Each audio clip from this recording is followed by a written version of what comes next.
হাফেজ মাওলানা মাসুদুর রহমান সাহেব মহাকালীপুর মাদ্রাসা হুজুরকে ওনার নসিহত পেশ করার জন্য সকলে আয়োজন করছি। আসসালামু আলাইকুম।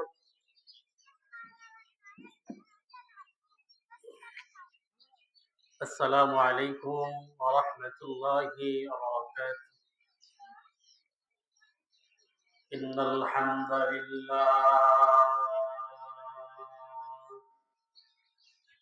الحمد لله نحمده ونستعينه ونستغفره ونؤمن به ونتوكل عليه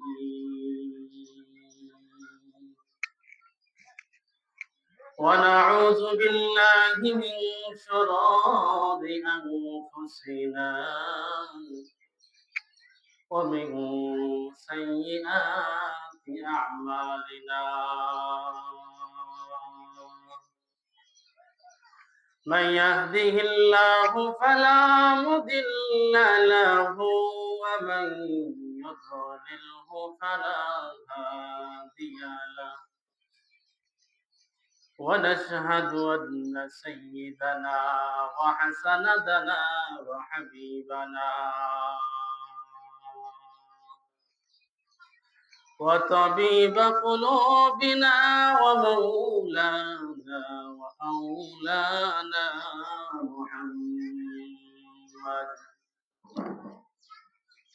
محمدا عبده ورسوله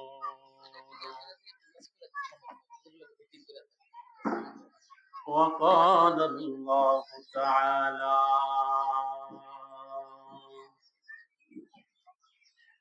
الحمد لله رب العالمين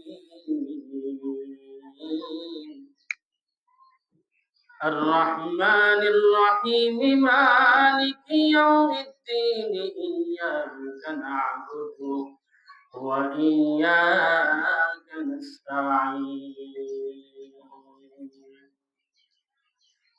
اهدنا الصراط المستقيم صراط الذين أنعمت عليهم غير المغضوب عليهم ولا الضالين.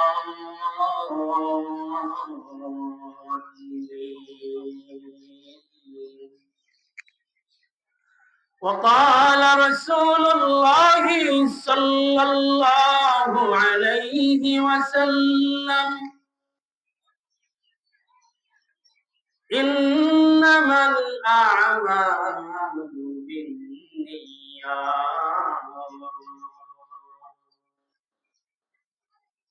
وقال الله تعالى إن الله وملائكته يصلون على النبي يا أيها الذين آمنوا صلوا عليه وسلموا تسليما اللهم صل على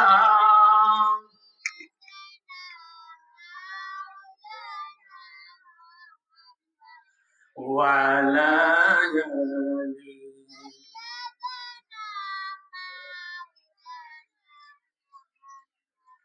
কবে জানি ডাক আসিবে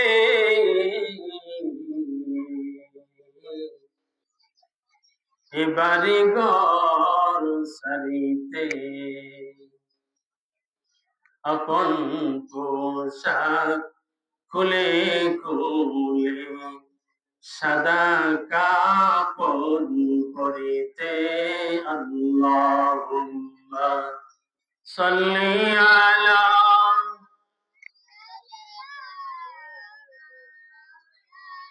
মোহাব্বতের সাথে ধীরে ধীরে আওয়াজ দিয়ে বলি মাওলানা মুহাম্মদ এ ধরাতে আইসা নবী না দেখিলে বাবার মুখ। 6 বছর খালি নবী হারাইলেন মায়ের কোল। আল্লাহুম্মা সাল্লি আলা সাইয়্যিদিনা মাওলানা মুহাম্মদ সাইয়্যিদিনা মাওলানা মুহাম্মদ। লা ইলাহা ইল্লাল্লাহ, লা ইলাহা ইল্লাল্লাহ। जोर से बोल ला इलाहा इल्लल्लाह। आवाज दिया ला इलाहा। ভাইজান বহু দূরে মদিনা, আমরা কেমনে যাব মদিনা। দয়া করো দয়াল আল্লাহ, দয়া করো দয়াল আল্লাহ, নসিব করো মদিনা। লা ইলাহা ইল্লাল্লাহ।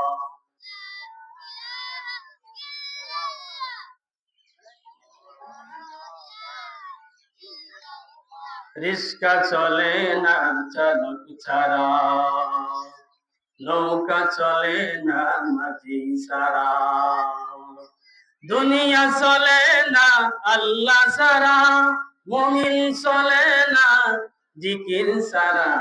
লা ইলাহা ইল্লাল্লাহ, লা ইলাহা ইল্লাল্লাহ।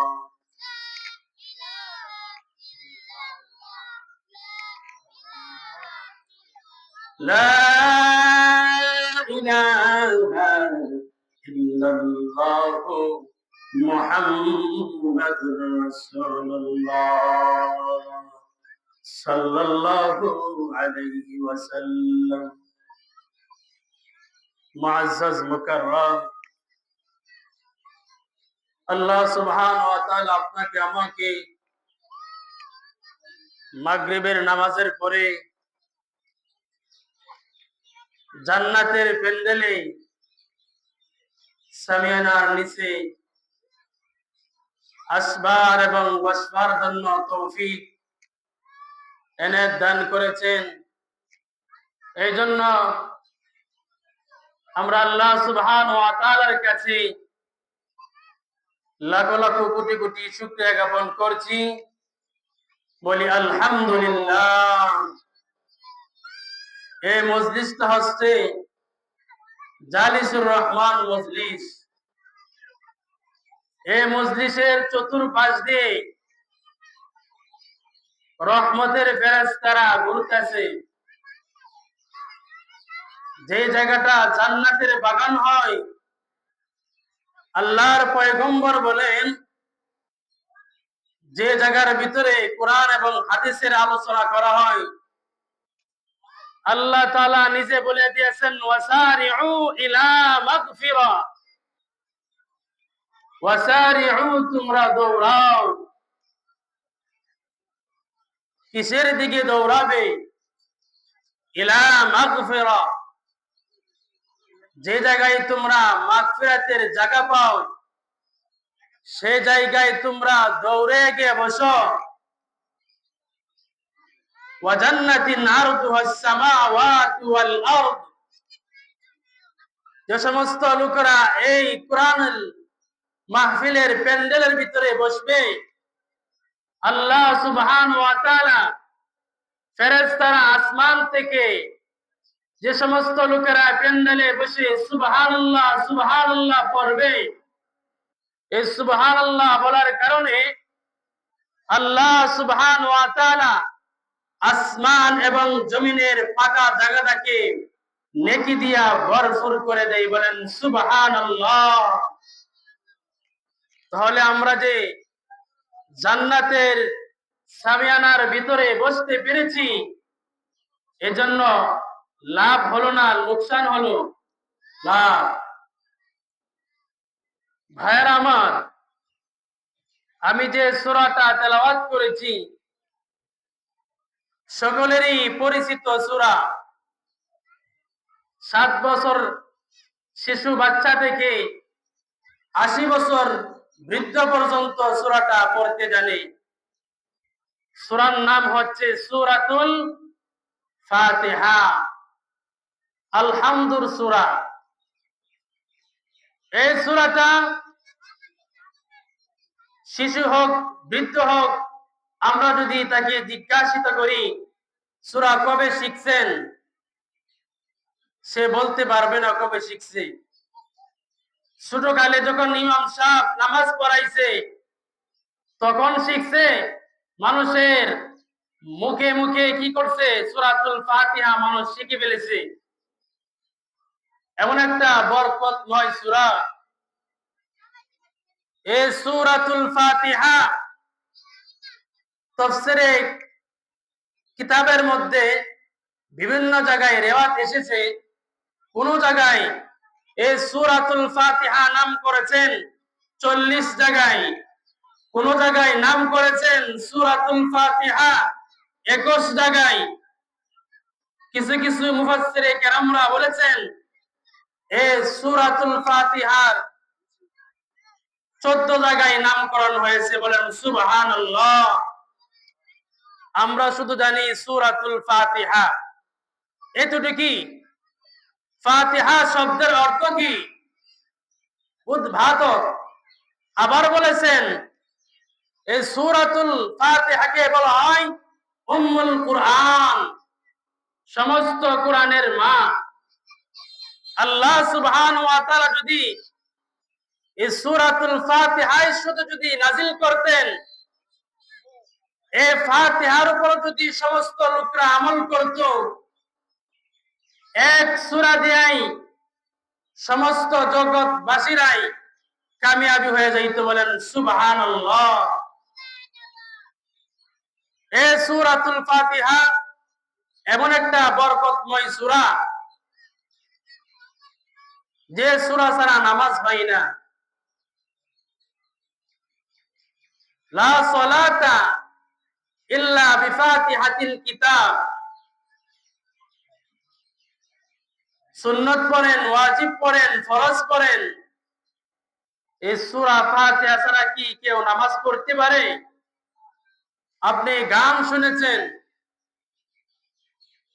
মমতাজের গান শুনেছেন, বিভিন্ন ইকো দিয়া, ঢোল তবলা দিয়া বুকটা ফেটে যায়, শুনছেন কি শুনেন নাই? এটা কি বারবার শুনলে কি মজা লাগে?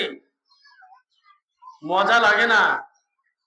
আপনার বাড়ির পাশে মসজিদের ইমাম সাহেব 5 ওয়াক্ত নামাজে সূরাতুল ফাতিহা পড়ে, আলহামদুর সূরা যখন পড়ে, আপনার বারবার খালি শুনতে মন চায়, বারবার আপনার কি চাই? শুনতে মজা চাই, মজা লাগে।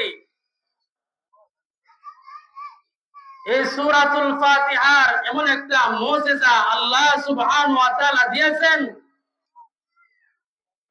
মক্কার একদল সাহাবী, এদের ভিতরে কি রকম শিফা রয়েছে। মক্কার একদল সাহাবী এক গোত্র থেকে আরেক গোত্রে দাওয়াত দেওয়ার জন্য যায়। সাহাবীদের সাথে তাদের কাফেলার মধ্যে 40 জন লোক ছিল। যখন তারা কোরআনের দাওয়াত দেওয়ার জন্য এক এলাকা থেকে আরেক এলাকায় গিয়েছে, এখন অনুমতি লাগবে। অর্থাৎ দেখা যায় এ মানিকপুর, এ কাফেলা আসছে, আয়েশা চেয়ারম্যান সাহেবকে জিজ্ঞাসা করে, চেয়ারম্যান সাহেব আপনার এলাকায় আমরা থাকতে চাই, আজকে রাত্রে থাকতে চাই। চেয়ারম্যান সাহেব যদি বলে না, আমাদের এলাকায় আপনি থাকতে পারবেন না, তাহলে কি থাকা যাবে? ওই কাফেলার লোকরা তদানীন কালে ওই গোত্রে গিয়েছে, ওই গোত্রের লিডারকে গিয়ে বলছে, আপনাদের এলাকায় আমরা তাবু গেড়ে থাকতে চাই। ওই এলাকার নেতা সে বলে, না, আমাদের এলাকায় আপনারা থাকতে পারবেন না। সে কাফেলের লোকরা ওদেরকে তাড়ায় দিয়েছে। ওরা রাত্রিবেলা তাবু গেড়ে অবস্থান করেছে মরুভূমিতে।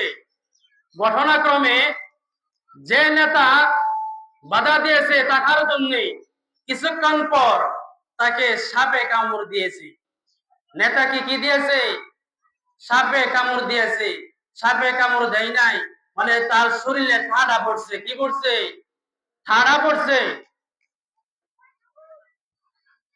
সমস্ত এখন কি দরকার? সাপের বিষ নামাইতে হবে, পূজা দরকার। সমস্ত এলাকায় তছনছ করে ফেলেছে। যার ফুক দেওয়ার জন্য পূজা খুঁজে পাচ্ছে না। নেতাদের ভিতরে একজন বলতেছে, যেহেতু আমরা খুঁজে পাচ্ছি না, এক কাজ করি, ওই যে 40 জন যে কাফেলা এসেছে ওদেরকে জিজ্ঞাসা করি, দেখি ওদের ভিতরে কেউ বিষ বের করতে পারে কিনা। একজন গিয়া ওই কাফেলায় গিয়া জিজ্ঞাসা করেন, ভাই, আপনাদের ভিতরে কেউ কি আছেন সাপের বিষ নামাইতে পারেন? 40 জনের ভিতরে যে লিডার আছে আমির সাহেব, সে বলে, ভাই, আমি পারি, আমি বিষ বাইর করতে পারি। সে লোক বলে, তাহলে ভাই আসেন, আইসা বিষ নামান। আমির সাহেব বলেন, ব্যাপার কি? আপনি এইভাবে বলেন কেন? আসেন, বিষ নামান। এমনিতে যাব না, বিনিময় লাগবে। আমি যার ফুক দিব, বিষ নামাবো, এর বিনিময়ে আমাকে 100 বকরি হাদিয়া দিতে হবে। কয় শত? 100 বকরি আমাকে হাদিয়া দিতে হবে। কি করতে হবে? জান চলে যাচ্ছে, জান বেশি না বকরি বেশি? জান বেশি। সে কি করলো? আমির সাহেব গিয়া জার ফুক দিয়েছে। জার ফুক দেওয়ার সঙ্গে সঙ্গে বিষ, সাপের বিষ পানি হয়ে গিয়েছে। বলেন সুবহানাল্লাহ। আমির সাহেব 100 বকরি নিয়ে কাফেলায় চলে এসেছেন। 100 বকরি নেওয়ার পরে তার লোকদেরকে বলতেছে, তোমরা জবাই করো, জবাই করার পরে তোমরা খাও। কাফেলার সাথী ভাইরা বলতেছে, আমির সাহেব, আপনি তাবুতে সর্ব অবস্থায় বসে থাকেন, আপনি কবে এ তকবীর শিখছেন? যার ফুকের তকবীর কখন শিখছেন? আগে এটা আমরা জানতে চাই। মুসলমান ভাইরা রে আমার, সাহাবী ডাক দিয়া বলেন, আমার সাথী ভাইরা রে, খোদার কসম করে বলি রে, আমি কারো কাছ থেকে আমি জার ফুক শিখি নাই। আল্লাহ তাআলার মহাগ্রন্থ কুরআন সূরাতুল ফাতিহা, সূরাতুল ফাতিহা বলে আমি ফুক দিয়েছি, ফু দেওয়ার সঙ্গে সঙ্গে সাপের বিষ পানি হয়ে গিয়েছে। বলেন সুবহানাল্লাহ। বোঝা যায় সূরাটার মধ্যে কি আছে? অনেক বরকত রয়েছে। আল্লাহর পয়গম্বর দয়ার নবী, দয়ার নবী হেরাই গুহায় ধ্যানে মগ্ন রয়েছেন। ইতিমধ্যে পয়গম্বর আরবি সাল্লাল্লাহু আলাইহি সাল্লাম উপর দিকে তাকায়া দেখেন, বিশাল আকৃতি একজন লোক এসে পড়েছে। আয়েশা বলতেছে, পয়গম্বর।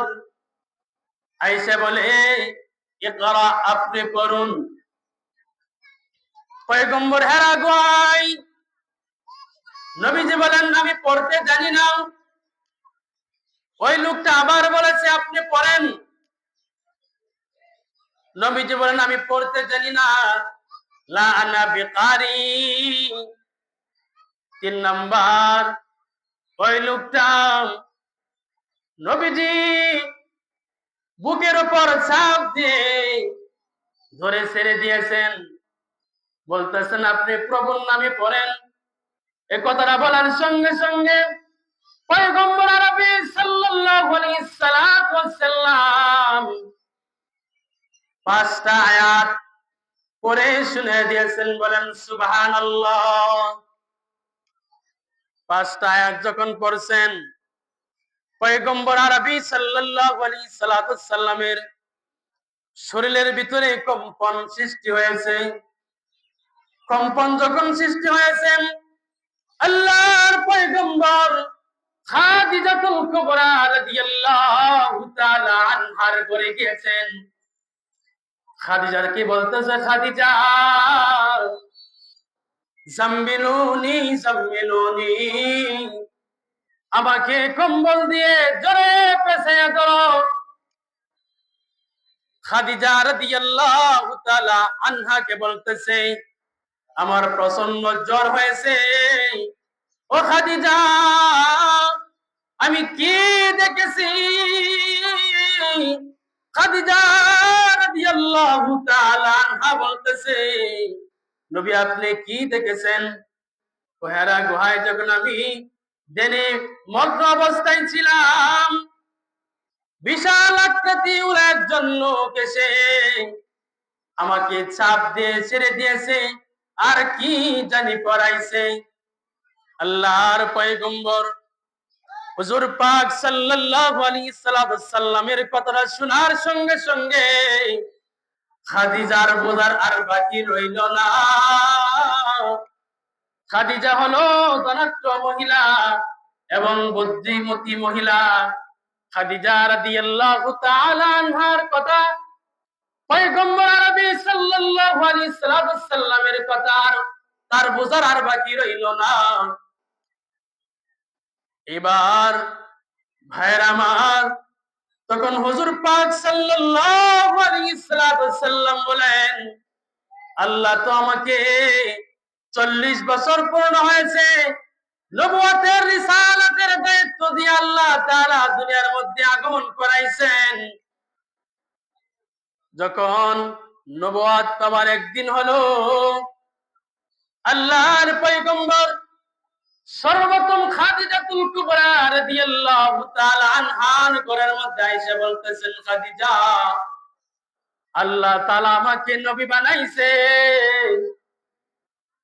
এখন মক্কার সমস্ত লোকদেরকে আমার কোরআন এবং হাদিসের দাওয়াত দিতে হবে। মানুষের দ্বারে দ্বারে গিয়া আল্লাহ তাআলার বাণী আমার পৌঁছে দিতে হবে। এখন যদি আমার ঘরের লোকরা যদি কালিমা না পড়ে, মানুষরা টিটকারি করবে তোমার ঘরের লোকেরাই কালিমা পড়ে নাই। খাদিজাতুল কুবরা রাদিয়াল্লাহু তাআলা আনহা বলতেছে নবী তাহলে আমি কি করতে পারি। আল্লাহর পয়গম্বর বলেন খাদিজা তুমি বলো লা ইলাহা ইল্লাল্লাহু মুহাম্মাদুর রাসূলুল্লাহ, বলেন সুবহানাল্লাহ। আল্লাহ তাআলার বান্দা, আমি হলো আল্লাহ তাআলার বান্দা এবং রাসূল, বলেন সুবহানাল্লাহ। এই কথাটা বলার সঙ্গে সঙ্গে খাদিজাতুল কুবরা সাথে সাথে কালিমা পড়ে মুসলমান হয়ে গেছেন, বলেন সুবহানাল্লাহ। মুসলমান হওয়ার সঙ্গে সঙ্গে আল্লাহর পয়গম্বর খাদিজাতুল কুবরাকে বলতেছে খাদিজা আমি তোমাকে বলার সঙ্গে সঙ্গে তুমি কালিমা পড়ে মুসলমান হয়ে গেছো, আমাকে প্রশ্ন করো নাই কি কারণে তুমি লা ইলাহা ইল্লাল্লাহ পড়ছো। খাদিজাতুল কুবরা বলতেছে নবী আমি এই দিনটার জন্য আমি অপেক্ষা করতেছি, বলেন সুবহানাল্লাহ। আল্লাহর পয়গম্বর বলতেছেন আমি যে নবী হব তুমি কি জানো? কিভাবে জানো? খাদিজাতুল কুবরা রাদিয়াল্লাহু তাআলা আনহা বলতেছেন, আপনি যে নবী হবেন এটা আমি আগে থেকে জানি। আল্লাহর পয়গম্বর বলেন, কিভাবে কিভাবে তুমি জানো? আল্লাহর পয়গম্বর বলেন, খাদিজাতুল কুবরা আল্লাহর পয়গম্বরকে বলেন, পয়গম্বর, আমার জীবনে 2টা বিবাহ হয়েছে, আমি নিয়ত করেছি কোন আর স্বামী গ্রহণ করব না। যেদিন থেকে আপনাকে আমার ব্যবসার দায়িত্ব দিয়েছি, ব্যবসার জন্য ম্যানেজার বানাইছি, খালি দেখি ব্যবসার মধ্যে বরকত আর বরকত। বলেন সুবহানাল্লাহ। খাদিজাতুল কুবরা রাদিয়াল্লাহু তাআলা আনহা বলেন, খালি ব্যবসার মধ্যে বরকত আর বরকত দেখি।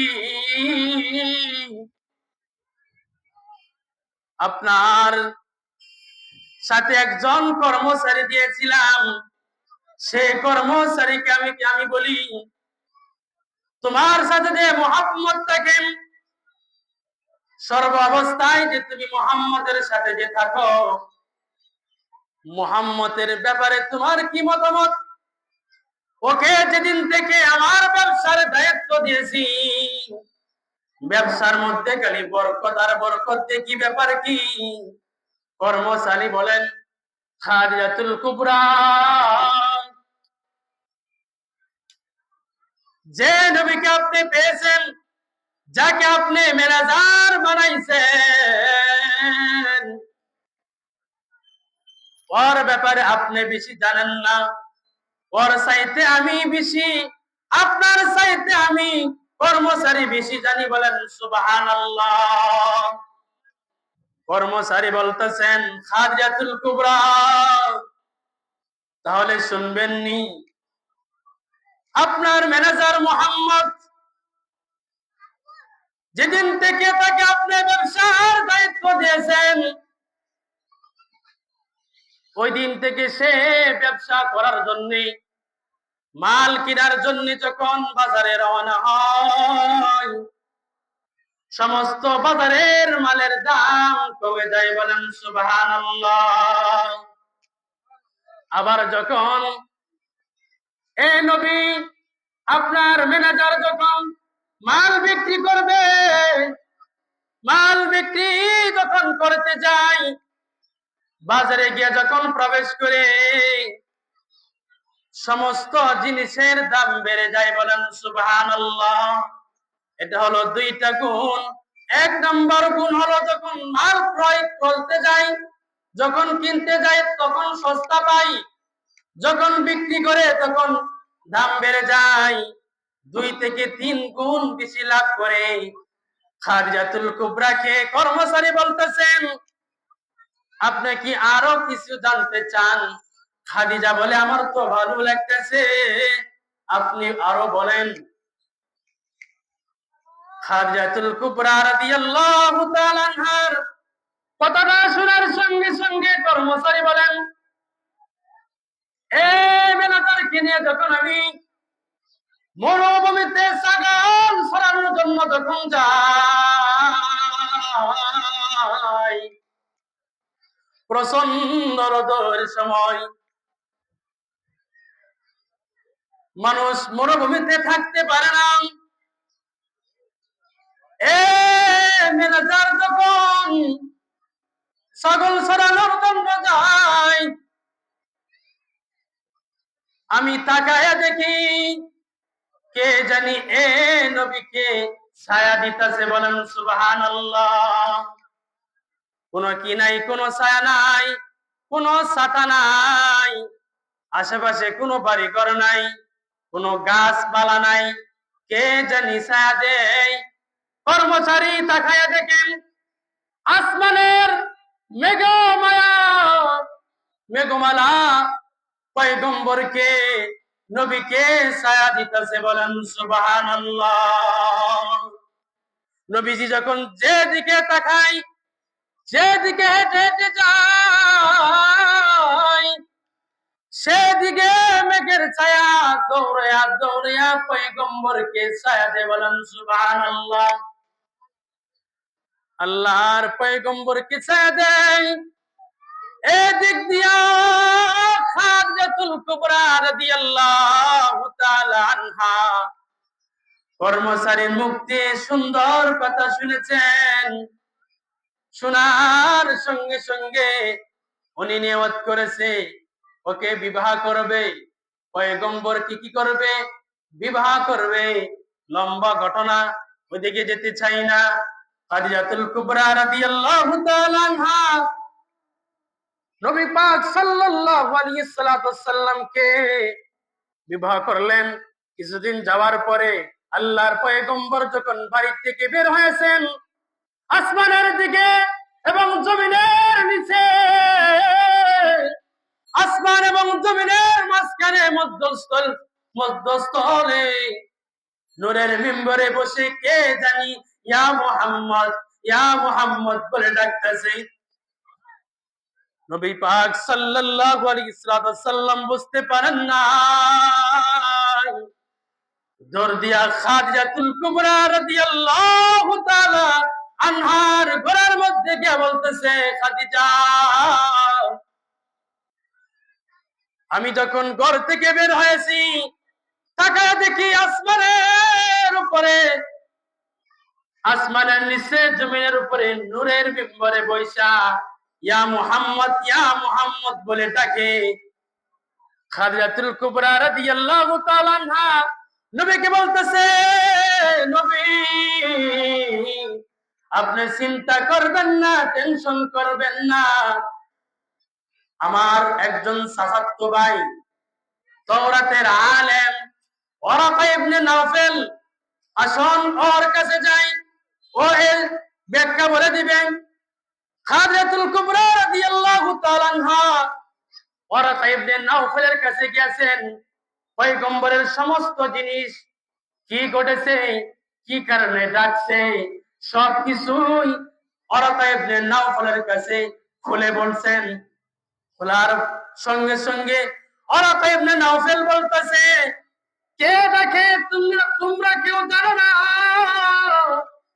এটা পৃথিবীর কোন মানুষ নয়।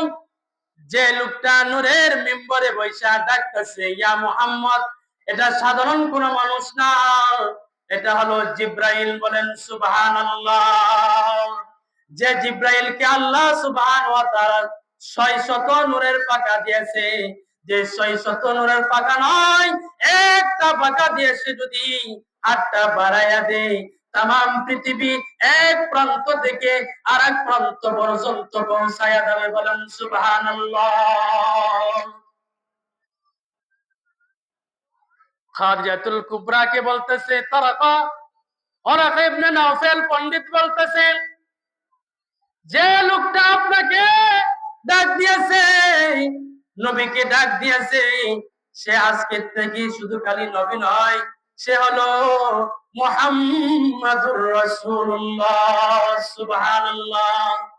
সে আজকের থেকে শুধু খালি নবী নয়, সে আজকের থেকে হলো মুহাম্মাদুর রাসূলুল্লাহ উপাধি পেয়েছে।